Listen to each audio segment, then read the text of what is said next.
This module will demonstrate the balancing and packing up procedure required on the declaration table once voting has ceased at 6 p.m. on election day.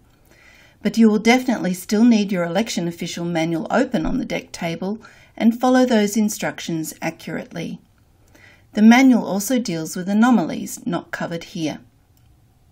Depending on how many absent votes your deck table is estimated to take, you may have had just the one deck issuing point and use the blue envelopes all day for electors voting outside their enrolled district.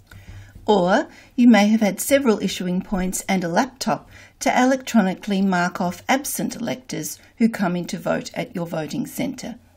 If you had multiple issuing points, they must all be amalgamated into one single issuing point for the balancing the ballot papers process and for the pack-up. To begin the balancing process, you will use the blue P442 form. On the top line, you need to make sure you have recorded every allocation of ballot papers made to the deck table and have calculated the total field. You must also record on the lower line the number of pairs of spoilt ballot papers you may have in your P942 envelope on your desk. Amalgamate all the counterfoils for each vote type into the one folder. Then, for each vote type, sort those counterfoils firstly into ascending district order, and then, within each district, sort alphabetically by surname. It's a good idea to do the sorting progressively during the day if you should be lucky enough to have any quiet times. Ask a scrutineer to check the seal numbers are correct before opening your ballot box and emptying the contents. Sort any blue envelopes with the absent box ticked into bundles for the district shown on the top of the envelope. Then count the number of envelopes for each district and check that there is a matching number of absent counterfoils for that district in your folder. Put an elastic band around each district's bundle of envelopes and put the bundles into alphabetical district order. Record the number of counterfoils and absent envelopes for each district on the blue P443 form and total them to make a grand total for absent envelopes. And here's a tip for you. Make sure you use pencil on the P443 and P442 just in case you make a mistake. If you used a laptop to mark electors off the roll as they voted, you will have loose ballot papers in your ballot box, so you will need to generate the roll mark-off report on the laptop. It shows how many electors by district had their names marked off the roll and cast absent votes at your deck table on election day. Sort the loose district papers by the district name on the top of the ballot paper. The district name is also printed on the back of the ballot paper. Count the number for each district and make sure it matches the figure for that district on the roll mark-off report. Write your total on the P957 envelope and pack the ballot papers into the envelope, making sure the district name is clearly visible in the envelope's window. Once all the district ballot papers have been packed for all the districts, put the envelopes into alpha district name order. Next, sort the loose region papers by district. The district name is written on the bottom of the ballot paper under the region name, and also on the back of the ballot paper. Count the number of region papers for each district, and make sure it matches the figure for the district on the roll mark-off report. You can see in this example that 2 envelopes were needed to pack the region papers for the district of Tarneet. Both the number of ballot papers in the envelope and the total number of ballot papers for that district was recorded on each envelope.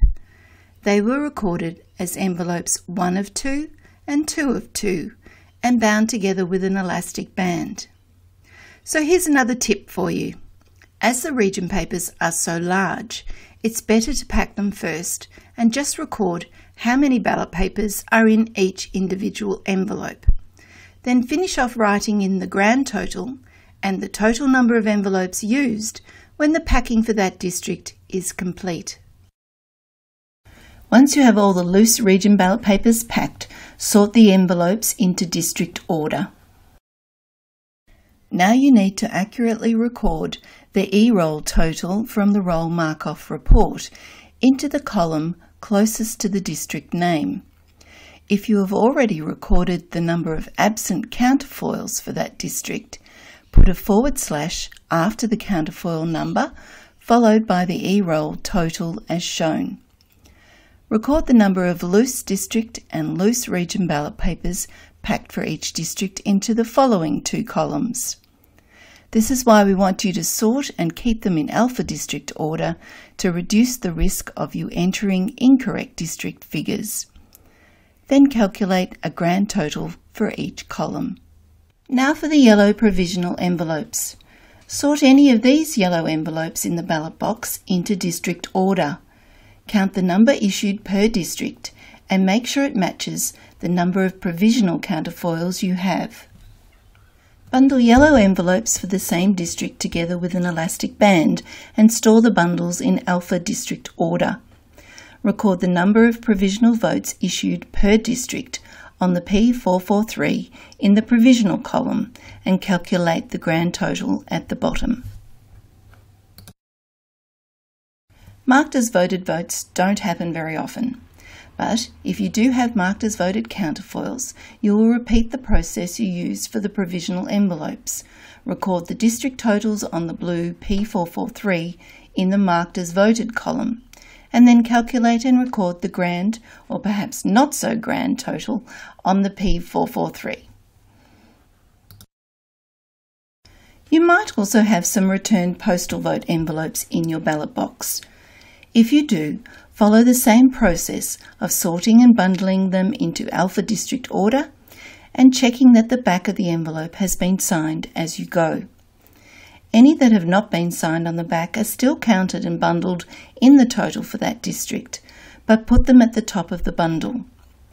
Record the total of postal votes received per district on the P443 in the postal column, and then calculate and record the grand total too. You're almost there, well done. The grand totals from the P443 for each column must now be transcribed to the matching column on the bottom row of the blue P442. The manual says to do this as each grand total is calculated, but for simplicity I have combined it in the one screenshot just for this video clip. Once the totals are transcribed, this leaves just the unused field still to be calculated on the P442.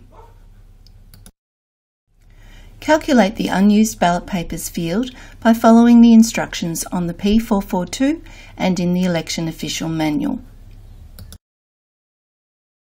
Lastly, you will also need to record any discarded ballot papers from other districts. If any have been found, they will be in the P943 discarded ballot papers envelope on your deck table. And that is how you account for every ballot paper on the deck table. All the envelopes containing used ballot papers now need to be packed into the security box your voting centre manager will provide. You also need to carefully complete the sticky label P850, which catalogues the totals of each vote type contained inside this box.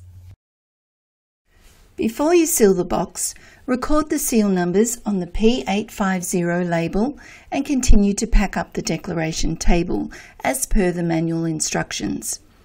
Then take the unsealed box and the rest of your materials to the manager's table for one final check before you seal the box. After that, you'll be available to assist with the other tasks your manager will assign you. I hope you enjoy your time on the deck table this coming election day, and that this video and your election official manual will both assist you to balance and pack it up accurately.